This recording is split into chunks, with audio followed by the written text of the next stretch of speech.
something like.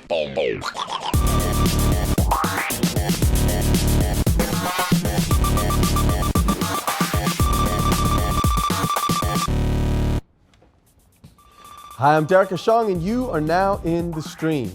Today, Africa's oldest liberation movement turns 100. We'll look at the progress made by the African National Congress.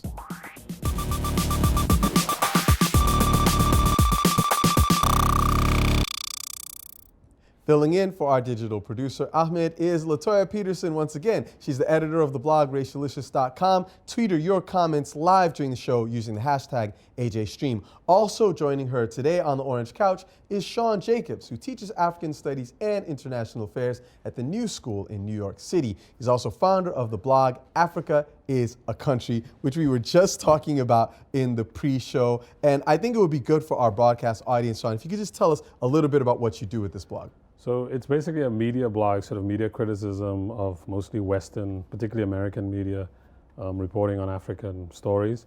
It's irreverent, you know, at times it takes shots at people, but for most part it's about kind of a mix of kind of celebrating music, culture, film, some criticism, photography, etc. And our main point is to engage sort of direct, live with debates about Africa that's going on here in the United States. One of the most exciting things I've seen personally is how many people are now writing, blogging, talking about Africa in substantive ways from an African perspective. Do you think of yourself as part of a broader community? I mean, definitely when I started blogging about 5-6 years ago, you didn't have the same kind of intensity or the same number of blogs or, you know, video bloggers like What's Up Africa, or you now have the Roots running a site called OK Africa. OK Africa, yeah. Those kind of things did not exist like 5, 6, 7 years ago. Yeah. So you have to adjust to that. You have to all work together and, you know, find your niche within the sort of now I think overcrowded African blogosphere. And also on the continent itself, there are more bloggers. Kenya, particularly Nigeria, South Africa, where you see people are blogging. You know, Twitter is also catching on. Yeah, for sure. Well, the voices are definitely getting out there. It's great to have yours with us today. We appreciate it. Now, remember, as always, you can keep in touch with us using Twitter, as was just mentioned. Use the hashtag AJStream to tell us your own ideas and feedback, stories that you think we should be covering. Here's Latoya with some feedback from you, our community.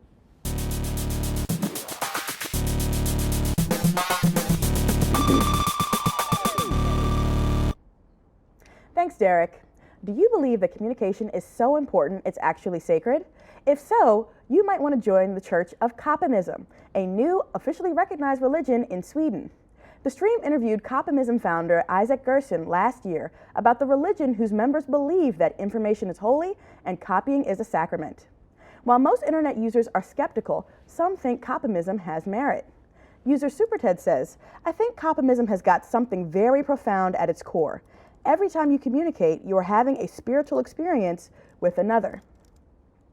So it should come as no surprise that the devil figure in Kapimism is copyright law, which means that Kapimism stands in opposition to giants like YouTube that have just come out against copyright infringement. But free culture activists like Nina Paley are right in line with the Kapimist worldview. Here's her Copying is Not Theft video. Copying is not theft. Stealing a thing leaves one less left. Copying it makes one thing more. That's what copying's for. Copying is not theft. If I copy yours, you have it too. One for me. And considering that Google, Facebook, Amazon, and Twitter might soon launch coordinated internet blackout to protest the Stop Online Piracy Act that's currently moving through U.S. Congress, it's clear that there may be space for Kapimists in conversations about the future of copyright law and the internet. And the movement is spreading. Already, there's a Kapimistic church in Brazil. In other news, we are still receiving your comments and feedback around the growing Occupy Nigeria protests. In Lagos, protesters clashed with tear gas tossing police, and at least one other person has been killed. What's more, the Islamist group Boko Haram has added to the chaos with a bombing campaign. If you head over to the Stream's Facebook page, you can vote on what should be removed from Nigeria. Is it the fuel subsidy, Boko Haram, or Good Luck Jonathan? Let us know what you think. And as always, you can tweet us at hashtag AJStream. I'm Michael J. Roach, an urban planner from southeast Queensland in Australia, and I'm in the Stream. For 100 years, the African National Congress, or ANC, has historically symbolized South Africa's struggle for racial equality.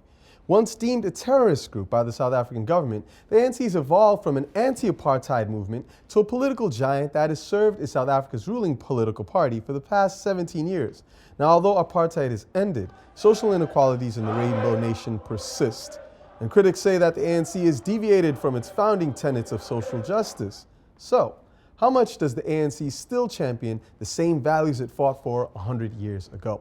To help us understand the issues, joining us via Skype from Bloemfontein, South Africa, is Keith Khoza, national spokesperson for the ANC. Also now from Johannesburg, we have Karima Brown, a political journalist and South Africa editor for the Southern Africa Report. Karima and Keith, welcome both of you to the stream. I want to start with you, Keith, in this instance.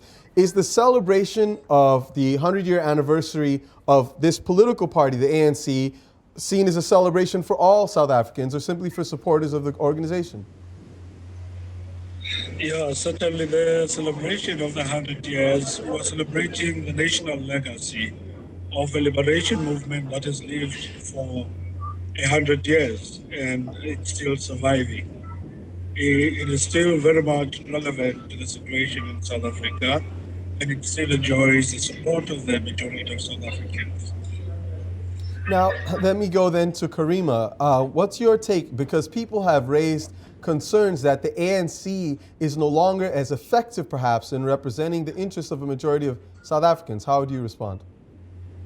Well, I think the indicators that one needs to use are important. If you look at the last general election, you will find that the ANC commands an outright majority in terms of the voting population. So to say that people are not, supporting the ANC in terms of the polls is perhaps not a useful indicator. I think there's certainly unhappiness among some sections of communities that the pace of change hasn't been as rapid as one would have imagined since the breakthrough in 1994. But I think overwhelmingly the ANC does enjoy majority support amongst South Africans, and that is certainly the choices that they keep on making in elections. Okay, so we've had some interesting comments coming in from our online community that are actually weighing on two sides of this issue. Let's start actually with a comment from somebody who's critical of the ANC. This is Yabonga Africa from Chicago, Illinois. I think the ANC has really drifted far from the core principles of the Freedom Charter, and it has failed many people, in particular the youth, and they really need to refocus if they are going to sustain power for how many more years they want to be. So Keith, I mean, what's your take? Is there perhaps a generational divide even in the evaluation of the ANC's work? Sean, pardon me. I mean, I think... I'm sorry, Keith. I want to go to Sean first. That was my bad. Go ahead. Okay.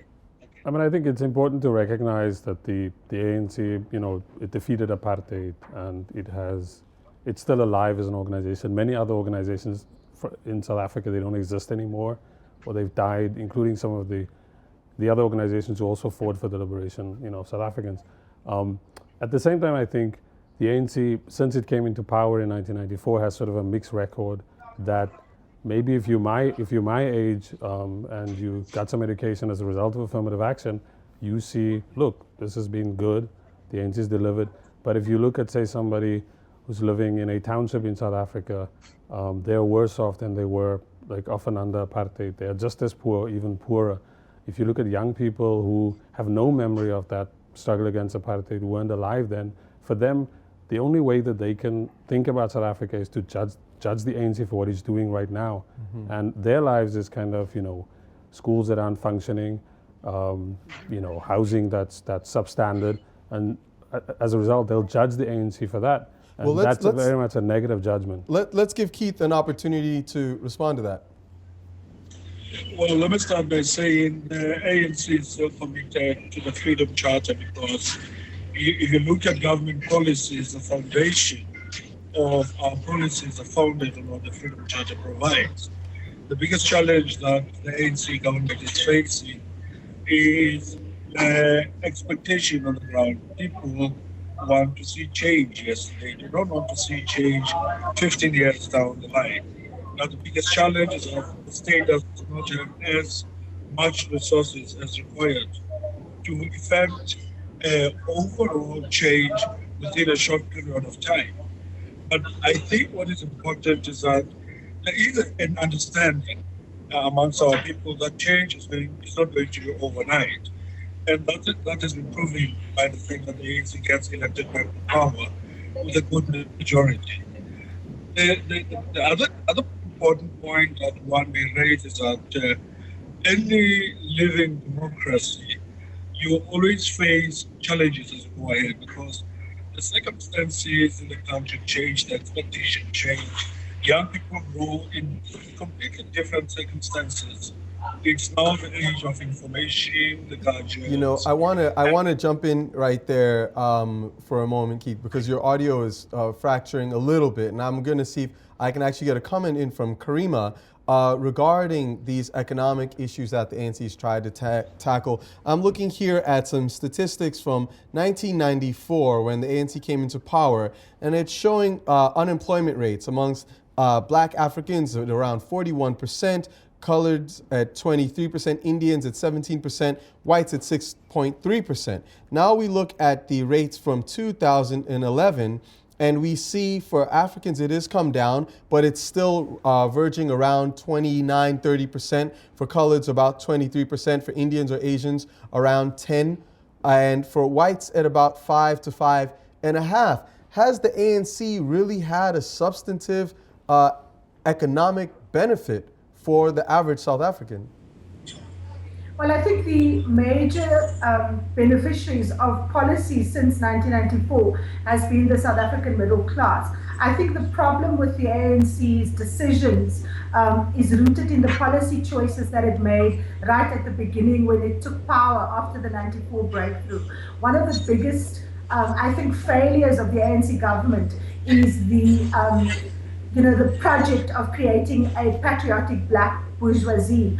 I think the emphasis to fast track an emerging Black middle class was premised on the idea that you could, fast track a group of people. But if we look at the actual economy, if you look at the local stock exchange, you will see that South Africa's economy is far from deracialized. There wasn't an emphasis, for example, on quality education, making education free and accessible. That has changed now with the Zuma administration, but it's too early to see whether that policy departure or change in terms of a refocus on education is going to yield the kind of dividend that is required. If you look at young people and unemployment figures, the stats are quite shocking. Young people in South Africa have doubled, the general rate of unemployment. So for the average South African young person, the outlook seems to be very bleak within a democracy, and the large majority of voters in South Africa are in fact young. Now, so Karima, I want to actually go, speaking of young people, we're getting a lot of them commenting online right now. Let's just start getting some more feedback from our community. Definitely. We have two very similar statements from young folks. First one is from Mohammed Rihaz, who says, the ANC no longer has leadership standards of the 80s. We were one fighting for non-racism and a country for all. Now corruption is killing us. Again, on related lines, there's Hussein Essa, who notes that the ANC response to corruption and corrupt officials is vague. At most, it seems like they neglect to heed the severity of it. So, pardon me. So, Karima, when you hear these types of thoughts and things like that, how does that reflect the national mood in the country? Well, I think there is a growing impatience with corruption linked to ANC types and leaders. If we look at the ANC Youth League President Julius Malema, although he claims to represent young and unemployed people, his own personal business interests demonstrate a disjuncture between his political rhetoric and his private business practices. And unfortunately, too many ANC leaders are caught up in the bind where their radical rhetoric simply doesn't square with the lived example that we see every day. I think the majority in the party, the core membership, is still on the right track, but we do need leaders to lead by example, particularly young people in the African National Congress Youth League. Let me get Sean's thoughts on this concept of leading by example. You know, Jacob Zuma has been a very controversial figure even prior to his election. What is the response of the populace to his leadership thus far? I mean, Jacob Zuma, if people remember, he was fired by Thabo Mbeki in 2005 over lucrative issues around an arms deal, corruption around an arms deal. He became sort of the figure around which people who were dissatisfied with Mbeki's steering of the economy and his way, sort of an authoritarian way of governing, coalesced around him, trade unions, Communist Party, young people, including people like Julius Malema. So he came in with a lot, I think, with a lot of goodwill and legitimacy when he won. He became ANC leader in 2007, and then when he was elected in 2009. There's a lot of talk about his personal character, i.e., yes, he's a polygamist, and that's legal in South Africa, but there are other aspects of the way he conducts himself in his personal life that's worrying to some people, the people he associates with. I also think the ANC, to go back to some of the comments of what viewers are As you're sending speaking, in. I just wanted to point out for our audience, this is Jacob Zuma, so that they can have an idea of who we're speaking about on my screen. I think what is also happening is a conundrum for any sort of liberation movement. If it's the 1980s, as somebody pointed out, the 1980s, you have one enemy. It's people are fighting one enemy. They are united. When that's over, now you have to govern. People now develop different interests. People are selfish. I mean, that's normal. Some people want to go into business. They now would like to make money. And all of these things, I think, are now sort of coming to a fore in South Africa. I think Karima is right. Leadership is part of the problem in South Africa. Mm-hmm. South Africa, I think, has struggled, the ANC in particular, because it does hold still the sentiments and the desires of people in South Africa, have struggled to get good leadership after Nelson Mandela. Nelson Mandela had his faults, mm-hmm. but I think people who have come after Nelson Mandela haven't been able to act sort of presidential, if you want, in South Africa. So let's go back. I know we have some additional video comments from our community, Latoya. We do, and we have one from Nick. Nick Mukuwan from Johannesburg, South Africa. Given the structural inequalities that the ANC inherited, they've done a relatively good job, as we're seeing a multicultural society that's increasing with every passing second. To this, we say, happy birthday, ANC. So let's bring this back to you, Keith. I'm glad we were able to get you back. To what degree is the ANC trading on its historical legacy, both the legacy of the anti-apartheid struggle and the challenges that it was faced in, and to what degree is it really configured to address the challenges of the nation today? Well, the INC's position hasn't changed. We are still a pro-poor organization, and we pursue that. If you look at government programs and government expenditure, it is tailored to address the inequalities of the past. We do have challenges, of course, as Karima has indicated, that we are confronted with issues of corruption, and the president has recently shown boldness in addressing that. 2 ministers were removed. The commissioner of police has been suspended, and the previous commissioner of police has now been arrested. And we think that it is the right step. It's a step in the right direction to make sure that South Africa becomes what we have always hoped it would be, a country for all South Africans, where the focus would be on improving the quality of life and actually achieving social equity across the country. Let me ask you about that, just about the vision of South Africa, because you've spoken about the vision for South Africans themselves, and we appreciate that. What about your role as a regional and a global power? Government has been criticized for its support of Robert Mugabe when sanctions were tried to be, or at least actions were supported by the international community a few years ago. Is South Africa playing to be a regional power? And if so, what is your perspective on leaders like Mugabe of Zimbabwe? Well, South Africa has registered its objections to the way the situation has developed in Zimbabwe. However, on the mandate of the African Union and previously on the mandate of SADC, South Africa has been a mediator in Zimbabwe, which required that it should approach the issue of resolving the problems of Zimbabwe on a more neutral grounds, so that it becomes credible.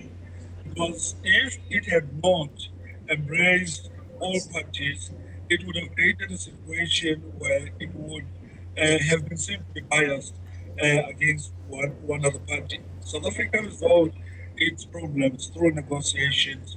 There were stiff hostilities before. Let me get we- Karima involved actually here, because Karima, towards that point, I just am curious about the interests that are at play here, because we saw that there was some degree of discrimination, some amount of tension between South Africans and Zimbabwean migrants, even during the time of the World Cup last year. Is South Africa's position vis-a-vis its northern neighbor really based upon rather self-interest in not wanting more Zimbabweans to be coming over into South Africa, rather than in really a position that is to benefit the people of Zimbabwe? Well, I think South Africa is faced with the same question that countries everywhere in the world is faced, where borders are porous and people are coming to countries like South Africa for opportunities. You have that situation in America with Mexico. In Europe, we have the problem with people coming from former Eastern European countries. So it's a universal problem, and South Africa has recently introduced a range of measures to make the movement of people less conflictual. Of course, South Africa does have to secure its borders' integrity. Our isolation during the apartheid years also meant Black people's isolation from the rest of the continent. And as much as fellow Africans gave us refuge in their countries during the struggle against apartheid, many of us in South Africa are in fact quite xenophobic, and we've seen that, but it's fed by underlying economic interests. If you have a poor Black person, South African, in a rural province, not being able to get a job, and a white farmer employs, a desperate Zimbabwean with no papers who's going to settle for less wages, you're setting poor communities, whether they're South Africans or Zimbabweans, up against each other in a desperate scramble for resources. And that Karima, is what in fact feeds the xenophobia in South Africa. That's an excellent point that you've raised. I want to get some more commentary in from our community. Latoya. Right. So user Sia Africa notes, the ANC's biggest disservice to the youth is education, which is stagnant at both secondary and tertiary levels. We also have this comment that's a video in from Subu. Spoon Jikeliso from Durban, South Africa. The ANC, 100 years on, is the grandson of an overachieving great, wishing desperately his granddad was alive to show him the way. Thank you. So that is actually a very interesting comment, and I want to take that into our post show, this issue that has just been raised about if, the ANC is living up to the legacy of its past. I want to ask both you, Keith and Karima, to stay with us, and also you, Sean. Thanks for being with us. We're going to carry this on. But before we do, I want to go into a conversation about some of the leads that the stream is following right now.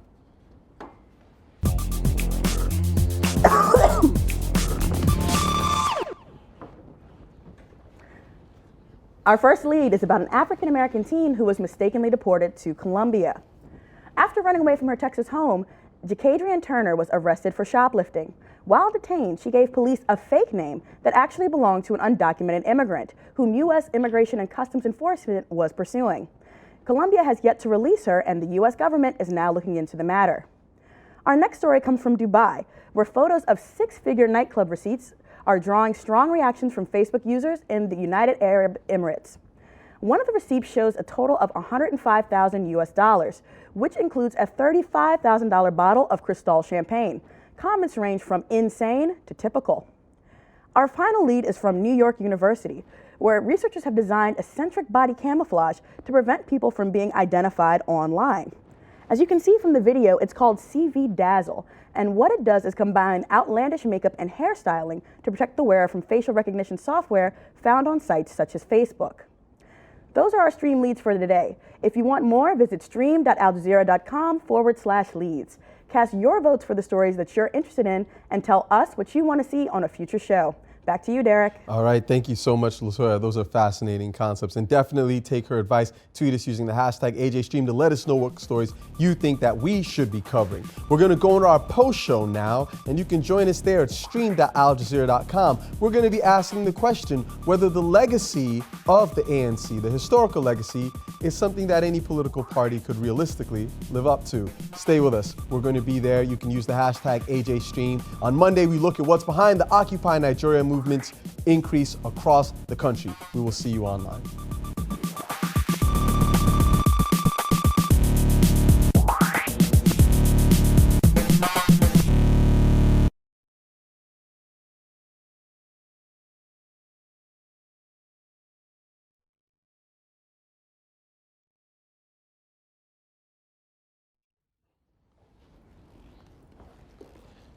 Hi, welcome back to the Post Show. We're going to continue our conversation about the 100-year anniversary of the ANC and evaluating where the organization stands today. Sean, I want to bring this to you. We had that question come from our video viewer shortly before we went off, saying that the ANC has inherited this wonderful legacy of an overachieving grandfather. Is it possible to fairly evaluate the organization today, given the magnitude of its past achievements?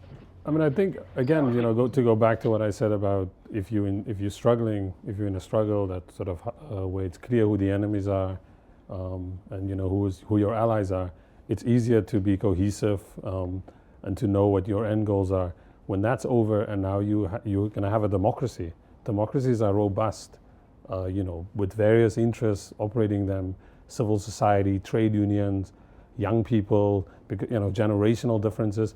Of course, these things are going to play it. I think the problem with South Africa, often in the way that we talk about South Africa, is that what I think anywhere else would be considered robust is sort of considered, oh look, the country's either on the verge of collapsing the one day, and then the next day it's like, oh, it's doing so well. And I think there's a lot of hysteria around debates around South Africa. For example, I think we should repeat, what Keith Khoza said at one point. Look, whatever you say about Jacob Zuma, he's fired 2 ministers. He's suspended the commissioner of police. He's instituted an arms deal, an official inquiry into the arms deal. We can debate about the specifics of those things, but they've been done. I think nobody's getting imprisoned in South Africa for saying whether if you said President Mbeki was a womanizer, or whether you differed with the South African government or with the ANC. You're not getting imprisoned and get picked up the next day. But journalists have been saying that the new laws about that certain new laws are actually going to penalize them if they do report on things like corruption within the government. I think the ANC, I think, was, or the ANC and the government, because often it's the same thing. That was a bad strategy. I think if you're having a problem with the media, either you make your own media or you get better PR.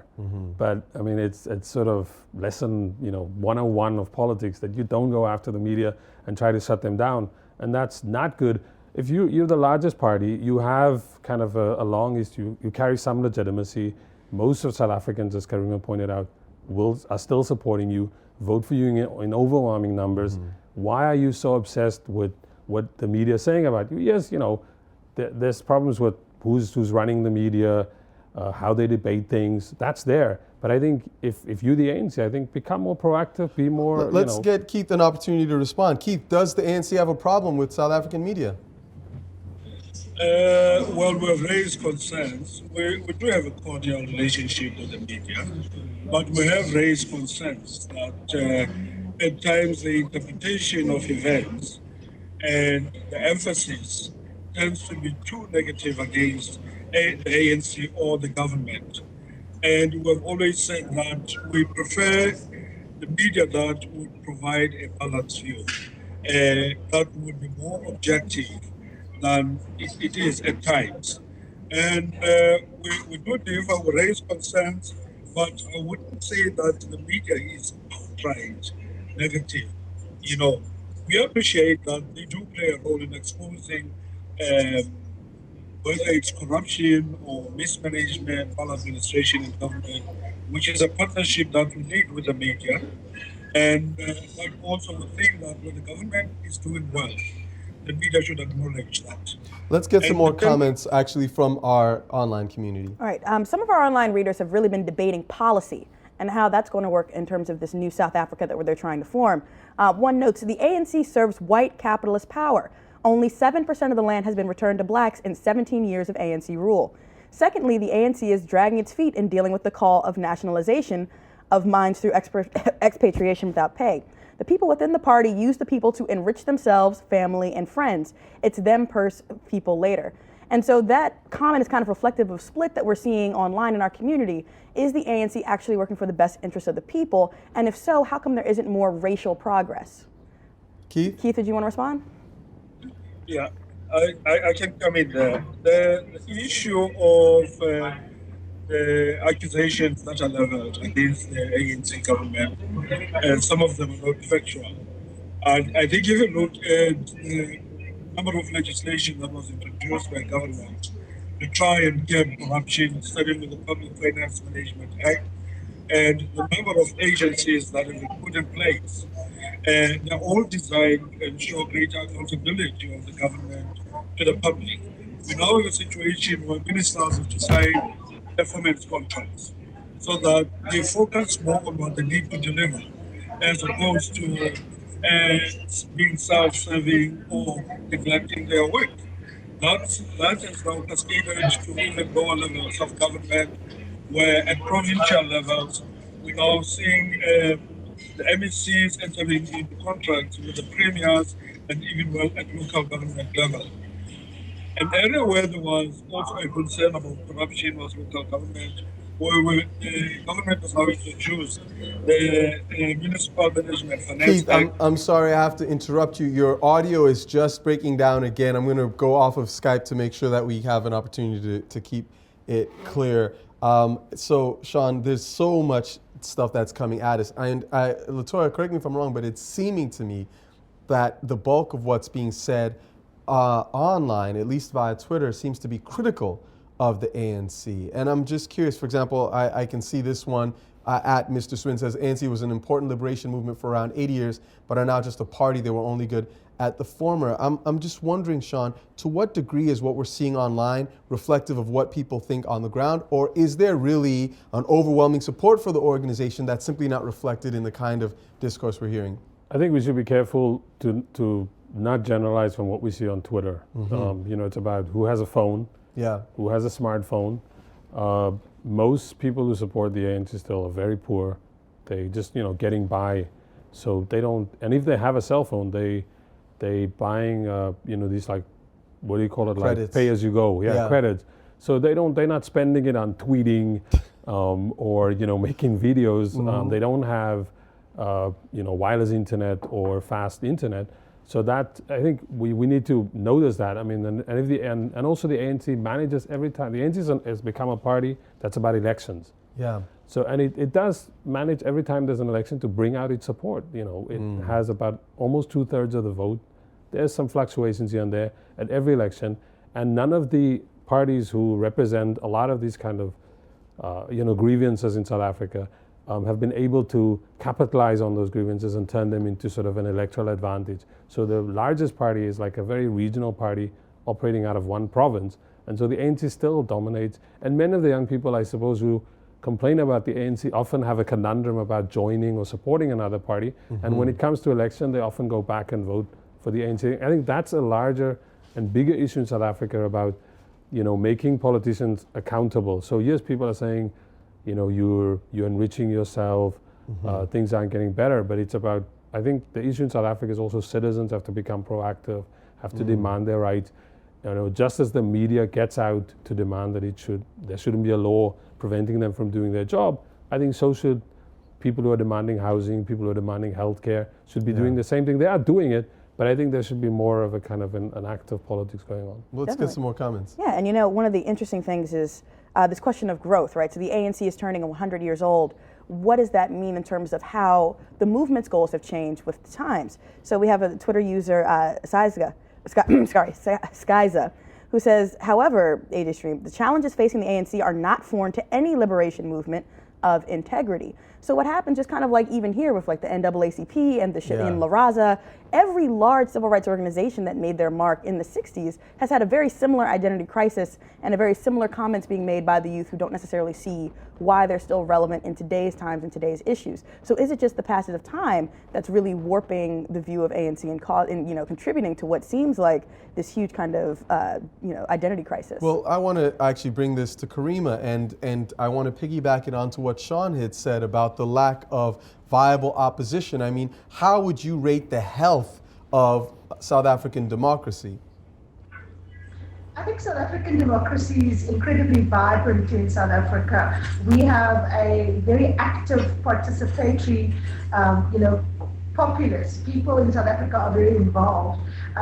They don't like politicians making decisions for them over their heads, and they're very vocal, which is why people continue to vote for the ANC, but still come out on the streets when they're not happy with the quality of the service that they're getting. Because for many of them, There are now clinics where there were none before. But they're protesting now about the fact that you have to go there at 4 a.m. in the morning to be served, at 1 p.m. in the afternoon. So one needs to look at the reasons why people are protesting. And it's often not because there's a lack of democracy, but because development isn't fast enough.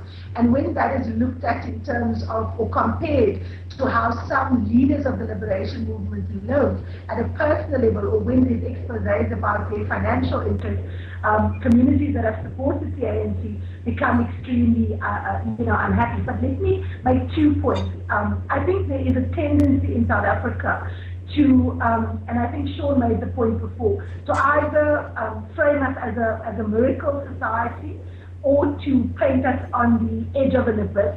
And I think both are flawed paradigms. We are a developing country dealing with the challenges that many other developing countries, are dealing with. We have high levels of unemployment, inequality, but we have vibrant, even if it's nascent, institutions and a very robust society.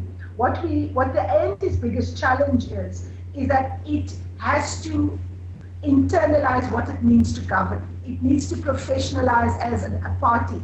And when I say that, I don't mean distance itself from its mass base, but it needs to, increase its intellectual capacity. It needs to look at not just developing policy, but actually implementing it. Karima, we're going to have to leave it there, but thank you for that last thought, and thank you, Keith and Karima, both for being with us. Thank you as well. Sean will finish with one more final tweet from @SimplyTyrone, who says the ANC managed the transition from apartheid well, had 4 peaceful elections, no coups, and have delivered basic needs. Sometimes the bottom line issues count. Sean, thank you so much for being with us. Latoya, thank you so much for keeping the community involved. And thank you, our community, always for keeping this conversation lively. Remember, you can join us online at any time using the hashtag AJStream to keep the conversation going. We'll see you online.